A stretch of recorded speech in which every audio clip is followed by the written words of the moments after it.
Salut tout le monde, salut les amoureux de la brocante et de la détection et de l'histoire et des vieux objets. Alors aujourd'hui je vous propose qu'on fasse une vidéo sur les trouvailles liées à la couture, aux travaux d'aiguille, aux travaux de filage, ou de filature, je sais pas trop comment on dit, de la laine. Et on démarre tout de suite. Alors vous voyez, il y aura plusieurs types d'objets. Il y aura plutôt pour la couture, et puis après pour la laine. On va commencer par la couture. Alors, il y a deux sortes de trouvailles vraiment qu'on fait énormément en détection et qui sont toujours sympas, toujours agréables. C'est les bagues et les dés à coudre. Donc, vous voyez qu'en fait, des dés et des bagues, on en trouve beaucoup et à peu près en quantité égale. Alors que moi, j'aurais cru qu'on trouvait plutôt des dés, mais en fait, on trouve aussi beaucoup de bagues et ce sont toujours des trouvailles très sympas. Alors, de quand datent ces objets? C'est toujours post-médiéval, c'est très rare les dés à coudre du Moyen-Âge. Vraiment un dé ou une bague à coudre ancienne, c'est vraiment 16e, quoi. C'est le plus ancien qu'on va trouver. Généralement, les plus anciens, ça va être 17e, c'est déjà bien. Et puis sinon, ça va être 18, 19 et début 20e. Alors, il y en a qui sont dans les bagues très élaborées déjà. Alors, vous voyez, celui-ci, je pense que celle-là, elle est 19e. On voit elle a une facture industrielle, on va dire, régulière. Voilà, mais c'est un bel objet. Euh, Et il y en a, alors il y en a d'autres comme celui-là, c'est pareil, il est relativement, je pense, récent. Vous voyez, les points sont ronds pour tenir l'aiguille. Voilà, donc c'est des objets très sympas. Et quand les marques sont sont plus rondes, mais sont plutôt triangulaires, dans ce cas-là, on va avoir affaire à des objets plus anciens, typiquement celui-là. Cette bague-là, elle est sans doute beaucoup plus, enfin ouais, nettement plus ancienne que celle qu'on vient de voir. Vous voyez, les encoches sont triangulaires. Et là, on est plutôt sur un objet du XVIIe siècle. D'ailleurs, on voit qu'il n'est pas du tout régulier, contrairement à ceux qu'on a vus précédemment. Là, vous voyez l'espèce de bordure, là, ici, euh, elle n'est pas régulière. Bon, bref, la bague n'est pas régulière. Et les encoches sont triangulaires. Donc ça, c'est vraiment un objet plus ancien qui serait plutôt du 17e, 16e, 17e, ouais, peut-être 18e. Vous voyez, je vous les montre ensemble. Hop, là, on voit vraiment la différence, très très nette, entre un objet industriel moderne avec une plaque de métal fine et une forme régulière, et puis un métal beaucoup plus épais pour celui-ci là, un objet beaucoup plus irrégulier et des encoches triangulaires, alors que là les encoches sont rondes. Voilà. Donc ce qui est vrai pour les bagues est vrai aussi pour les dés. Alors qu'est-ce qu'on a comme autre bague? Vous voyez, celui-là, je ne l'ai pas bien nettoyé, mais il est ancien, il est 17e, 16e. Il est très creux, très épais, avec des encoches triangulaires également, très irrégulier. Celui-là, il est vraiment beau. À l'inverse, on va en avoir qui sont vraiment industriels, comme celui-là par exemple. Voilà. Mais ça reste dans tous les cas des objets très sympas. Alors après, on a le chaînon manquant entre les bagues et les dés, c'est cette espèce d'objet bizarre qui est un dé qu'on a transformé en bague. On a enlevé le sommet. Mais donc on voit qu'il n'est pas très ancien, il est 19e. Et puis après, on arrive sur les dés à proprement parler. Donc typiquement, voilà, vous avez des...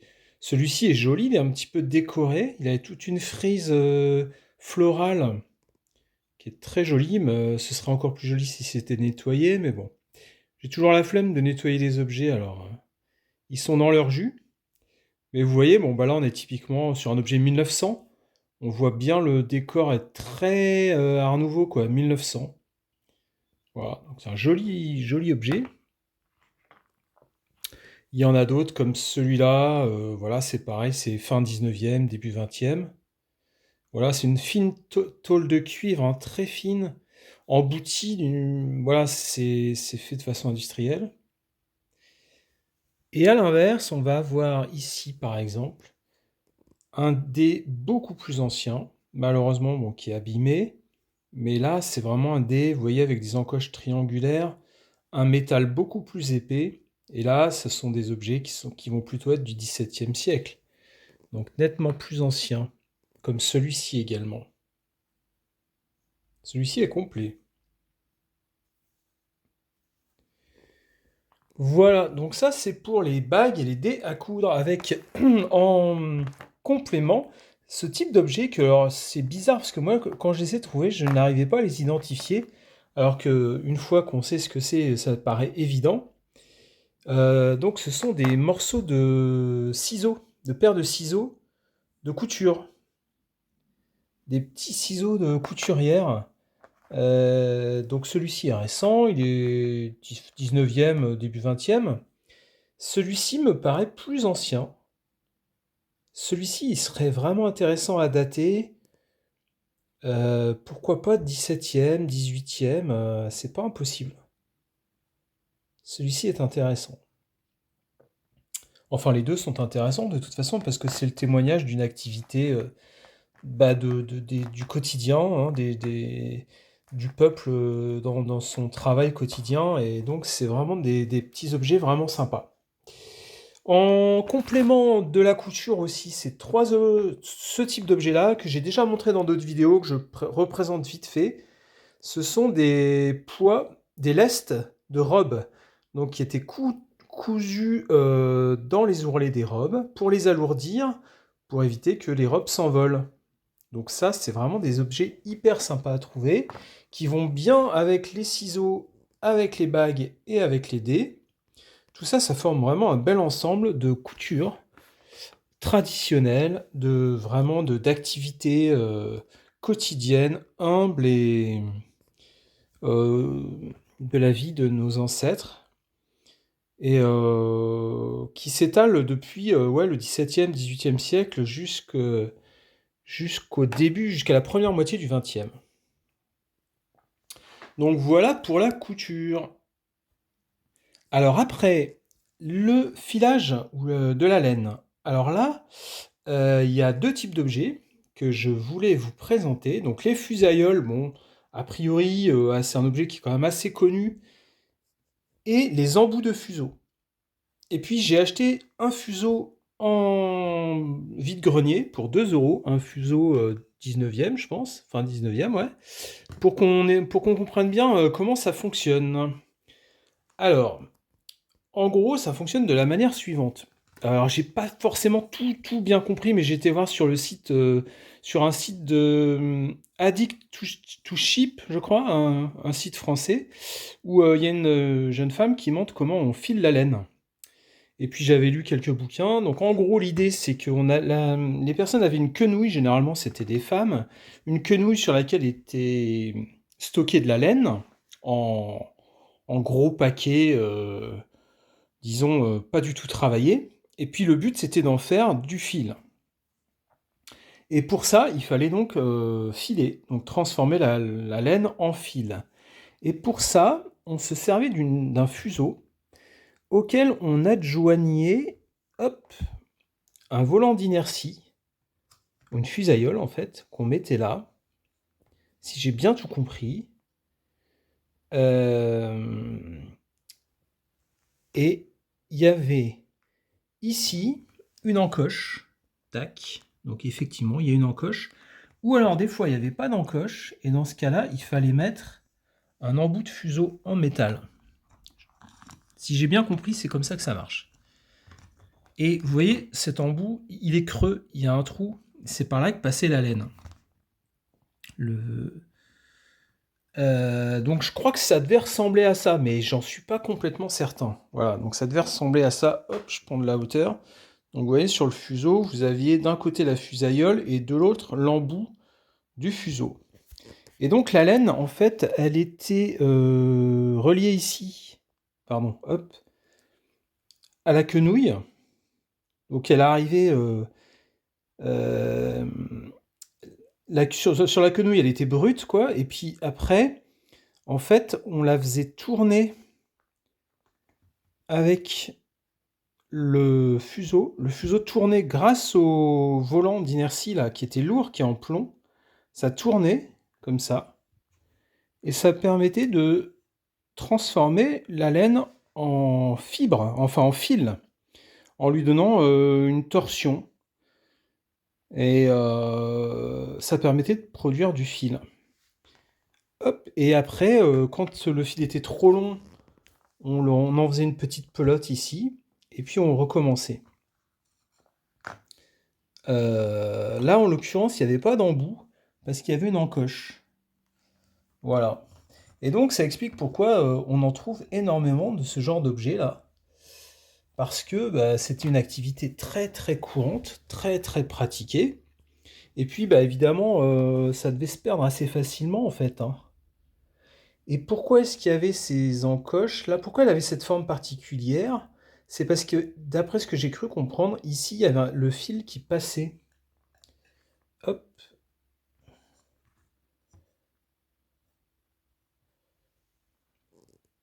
Donc ça fait un ensemble qui est quand même très très sympa. Alors, du coup, des fusaïoles qui servaient donc à la fois à maintenir le fuseau bien lourd pour pouvoir lui donner une rotation et qui garde le fil bien tendu. Donc ces fusaïoles, on en trouve de toutes sortes, à plus ou moins de cabochons comme ça, plus ou moins de petites bosses. Voilà, certaines sont très grosses comme celle-ci, d'autres sont toutes petites comme celle-là. Attendez, je vais les prendre en même temps, comme ça vous verrez, voilà. Et alors, pendant un certain temps, il a même été, il a été dit que c'était des... Alors, ces objets-là, on a dit que c'était des monnaies gauloises, que c'était des amulettes, que c'était... Bon, il y a eu plein d'explications qui ont été avancées, mais en réalité, ce sont bien des objets qui servaient à filer la laine. Alors après, donc il y a la forme vraiment la plus courante, on va dire, qui est ici. Voilà. Donc parfois, on en trouve qui sont cassés.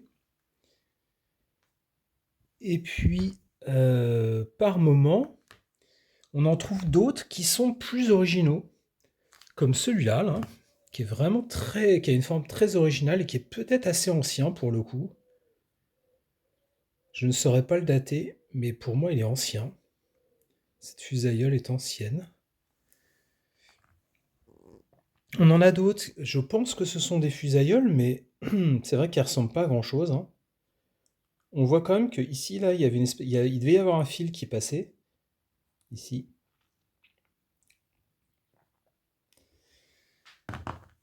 Également, cette fusaïole-là, qui est pareil, très très fruste. Alors elles sont peut-être plus anciennes celles-ci, hein, parce que les fusaïoles, ça peut être médiéval, ça peut être antique, même si les fusaïoles antiques étaient plutôt faites en terre. euh, je pense qu'on doit pouvoir en trouver. Là, je pense que celles-ci sont quand même assez anciennes. Il y a également cet objet-là, qui ressemble à une fusaïole, qui est une fusaïole, mais qui est vraiment petit. Et vous voyez la différence de taille? Il est assez léger et il n'est pas en plomb celui-là. J'ai l'impression qu'il est plutôt en cuivre ou en bronze. Et puis il y a aussi celui-là, qui a une forme très très particulière. On les a confondus avec les rouelles gauloises, parce que bah, c'est vrai que ça peut ressembler un petit peu, mais bon, a priori non, hein, ce sont bien des fusaïoles, même ces objets-là. Et puis pour finir, celui-là, là, qui est vraiment énorme, mais qui me semble être également une fusaïole. Voilà, donc les formes un peu plus particulières ici. Et puis les formes classiques ici. Et puis là, les embouts de fuseau. Alors les embouts de fuseau, j'en ai 7. C'est quand même des très très beaux objets. Alors moi je trouve vraiment des objets très sympas. Alors il y en a qui sont sans doute du 19e. Hein. Je ne saurais pas les dater. Vous voyez, c'est une tôle en fait de bronze qui est repliée sur elle-même. Et au bout, il y a toujours un trou qui permet de laisser passer le fil. Et alors parfois, ces objets-là sont décorés, comme ici. Alors celui-là, là, il n'est pas impossible qu'il soit médiéval. Hein. Il a vraiment une... Il est vraiment très joli, quoi. Il est décoré, il a une patine incroyable. Celui-là, c'est vraiment un bel objet. Et puis, il y a aussi celui-ci, là, qui est certainement décoré. Il faudrait que je le frotte et que je le nettoie. Mais là, vous voyez, la tôle est dentelée, dans un petit motif un petit peu fantaisie. Et puis alors, il y en a qui sont vraiment mais ultra simples, quoi. Hein. C'est ça, c'est juste un bout de cuivre qui a été replié sur lui-même. Et vous voyez ici, là, on voit, il y a un trou pour laisser passer le fil. Et c'est tout, quoi. Donc c'est vraiment des objets du quotidien, quoi. Du quotidien. Celui-ci aussi est très sympa. Je sais pas si je l'ai... Non, je l'ai pas montré celui-là, il est sympa. Voilà, il se rapproche beaucoup de celui-là. Et alors je pense que là, on est vraiment dans une période quand même assez ancienne. Hein. On n'est pas au 19e là. Hein. Possiblement 17e, 16e, voire Moyen-Âge. Hein. Voire Moyen-Âge. Voilà, celui-là est décoré par exemple d'un quadrillage qui fait quand même assez rustique. Hein. Donc voilà, ça c'est les embouts de fuseau. Donc si on résume, hop, je dézoome. On a la couture avec les dés à coudre ici, les bagues à coudre, les ciseaux de couturière et les lestes de robe. Et puis on a tout ce qui sert à filer la laine avec les fusailloles, les embouts de fuseau qui sont vraiment les objets les plus sympas, vraiment. Enfin en tout cas les moins courants.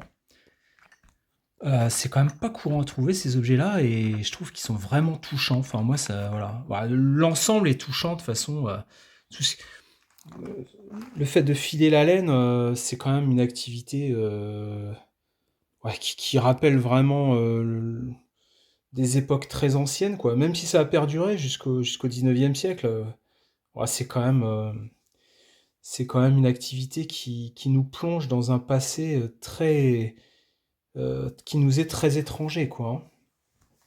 Et qui est pourtant pas si lointain que ça, où les gens faisaient leur propre fil avec leur propre mouton, souvent, pour faire leur propre pull. Ça, c'était du survivalisme. Et puis, voilà, donc, et puis le fuseau que j'ai acheté, celui-là, je ne l'ai pas trouvé, je l'ai acheté 2 euros. Donc, ça peut être sympa d'acheter un fuseau comme ça. Pour ceux qui ont trouvé pas mal de choses, c'est sympa de le mettre dans la collection. Ça permet d'avoir une bonne idée du sujet, quoi. Voilà, donc ça, c'est vraiment des trouvailles qu'on fait très fréquemment en détection, qui permettent de plonger dans l'histoire et d'être d'être en connexion, en communion avec les gens qui nous ont précédés. C'est vraiment un voyage dans le temps. Et je vous dis à bientôt tout le monde. N'oubliez pas de vous abonner. Bonne trouvaille à tous et à bientôt. Ciao.